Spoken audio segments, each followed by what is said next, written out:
বাংলাদেশ জাতীয়বাদী দল বিএনপির ভারপ্রাপ্ত চেয়ারম্যান, বাংলাদেশ জাতীয়বাদী ছাত্র দলের সাংগঠনিক অভিভাবক জনাব তারেক রহমান আগামী 13ই জানুয়ারি কুড়িগ্রামের মাটিতে পা রাখছেন।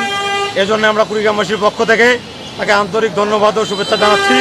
আমরা আশা করব আমাদের কুড়িগ্রামের আজকে প্রত্যন্ত অঞ্চলের মানুষের মনের কথা সে শুনবেন। আমরা চাবো আগামী দিনে যে জাতীয় ত্রিদশ সংসদ নির্বাচন আসছে, কুড়িগ্রামের মাটি থেকে আমরা ধানের শীষ প্রতীককে উপহার দিব। আমাদের আগামী দিনে বিএনপি যখন সরকার গঠন করবে, ইনশাআল্লাহ সে কুড়িগ্রামের মানুষকে নিয়ে ভাববে। আমরা কুড়িগ্রাম ছাত্র দল তাকে আমরা কুড়িগ্রাম মানুষের যে আশা আকাঙ্ক্ষা আছে আমরা তার কাছে তুলে ধরবো। আপনারা সকলেই আমাদেরকে সহযোগিতা করবেন।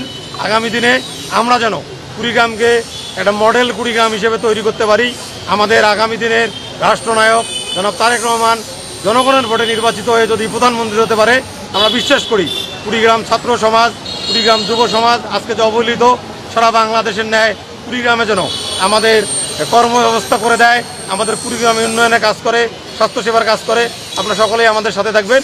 আমরা কুড়িগ্রাম ছাত্র দল তাকে এগুলো বলার জন্য বিশেষভাবে অনুরোধ করব। সকলেই ভালো থাকবেন। আসসালামু আলাইকুম।